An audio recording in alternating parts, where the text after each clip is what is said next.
खुवाइनि बिरखुं खलानि नखलाव बाहायनाय फिल्ड सिनसिदक बिसि लोकफानसाल पालाय जाखा अ पान्डाव पेरेड नायखा ताई बानाति सानाय नारवाई फाङै मानजागैखा हास्टेली तिप्रासा हामक्राय मन्त्री विकास देबबर्मा बनकारिब तंखा खुवाई डिस्ट्रिक्ट कास्को अर्पण सिंह राय खुवाईनि डिस्ट्रिक्ट मजिस्ट्रेट चांदनी चंद्रन ताई खुवाईनि एमएलए निर्मल विश्वास खबै जुदा जुदा अफिसार रक असालनि पान्डाव रों स्रोंनाय रक नि मानजाकमुं बेलायखेर गोबां माखे मानजाखा ताई बसकां सालो अमाहाय साउं बताम चयावी तंनाय हिनि शाखा मंत्री विकास देबबर्मा कगनार फ्रो জীবিকাকে কেন্দ্র করে মুখ্যমন্ত্রী ট্রাইবাল ডেভেলপমেন্ট মিশন নামে এক প্রকল্প গত 15 নভেম্বর 2023 সালে জনজাতি গৌরব দিবসে ঘোষণা করে বর্তমানে এই প্রকল্প অধীনে বিভিন্ন কার্যক্রম চালু রয়েছে। রাজ্যে এওয়াই এবং পিজি অসল তালিকাভুক্ত সকল জনজাতি পরিবারকে জীবিকা নির্বাহের লক্ষ্যে অর্থনৈতিক কর্মকাণ্ড পরিচালনার জন্য মুখ্যমন্ত্রী জনজাতি বিকাশ যোজনার মাধ্যমে এককালীন 25,000 টাকা করে আর্থিক সহায়তা প্রদানের লক্ষ্যমাত্রা রাখা হয়। ইতিমধ্যে 4.9780 এওয়াই এবং পিজি হোল্ডার তালিকাভুক্ত জনজাতি পরিবারকে উক্ত আর্থিক সহায়তা প্রদান করা হয়েছে। ত্রিপুরা জনজাতি সম্প্রদায়ের অর্থ সামাজিক উন্নয়নের জন্য বিশ্ব ব্যাংক এবং অর্থায়নে বিভিন্ন ক্ষেত্রে যেমন কৃষি বাগিচা পশুপালন। শুভ সকাল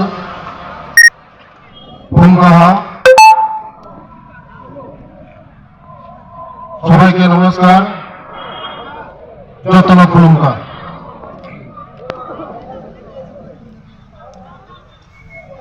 ভারতের ৭৬তম প্রজাতন্ত্র দিবস উপলক্ষে আমি সমগ্র ত্রিপুরাবাসী তথা বিভিন্ন জনজাতি সম্প্রদায়ের রেলওয়ে স্টেশনের মাধ্যমে বাজারজাত করেন লক্ষ্য বিভিন্ন কার্যক্রম চালু রয়েছে। এতে মোট 18.440 বেনিফিশিয়ারি উপকৃত হয়েছে। সম্প্রতি ত্রিপুরা সরকার প্রাক মাধ্যমিক বৃত্তির হার উল্লেখযোগ্যভাবে বৃদ্ধি করেছে, যা প্রতি শিক্ষাবর্ষে ছাত্রছাত্রীর পিছু 4,400 টাকা থেকে বেরিয়ে 1,000 টাকা করা হয়েছে। জনজাতি জনগোষ্ঠীর শিক্ষা এবং প্রসারের লক্ষ্য ছাত্রাবাস বৃত্তি, পাক বৃত্তি, বৃত্তি মাধ্যমিক বৃত্তি, বিনামূল্যে পাঠ্য বই সরবরাহ, মৌলিক বিষয়ের উপর বিশেষ কোচিং প্রদান, মাধ্যমে পুরস্কার প্রদান, সামরিক ও আধা সামরিক বাহিনীতে নিয়োগের জন্য প্রাক প্রস্তুতি প্রশিক্ষণ প্রকল্পের হাতে গ্রহণ হয়েছে। এই ক্ষেত্রে জনজাতি অধ্যুষিত ব্লকে যোগাযোগ অর্থনৈতিক সার্বিক উন্নয়নের জন্য প্রায় 14,000 কোটি টাকা লোন এগ্রিমেন্ট 20 মার্চ 2024 থেকে রাজ্য কার্যকর হয় এবং যার বাস্তবায়ন চলছে। প্রধানমন্ত্রী আদর্শ গ্রাম যোজনার অধীনে ভারত সরকারের জনজাতি কল্যাণ মন্ত্রণালয়ের মোট 344 গ্রামের ভিলেজ ডেভেলপমেন্ট প্ল্যানের জন্য 70 কোটি টাকা অনুমোদন দিয়েছে। ইতিমধ্যে ভারত সরকার 42.73 কোটি টাকা প্রদান করেছে এবং গ্রামগুলি উন্নয়নের কাজ চলেছে। বর্তমান ত্রিপুরা রাজ্যের বিভিন্ন জেলাতে 84 বন বিকাশ কেন্দ্র স্থাপন করা হয়েছে, যেগুলির মাধ্যমে ঝাড়ু, আমলকি, তেঁতুল, গন্ধকি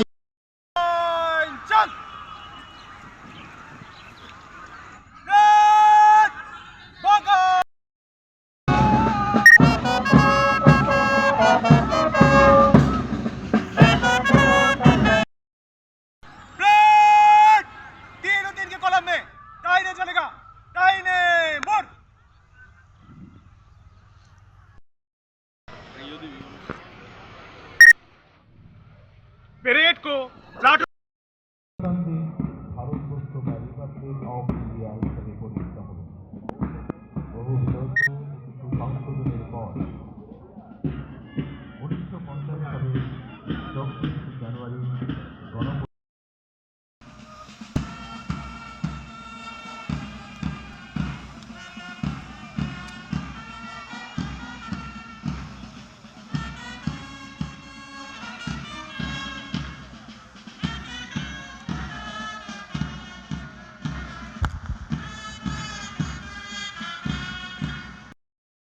প্রত্যেকটি প্লাটুন পায়ে পা মিলিয়ে এগিয়ে আসছে।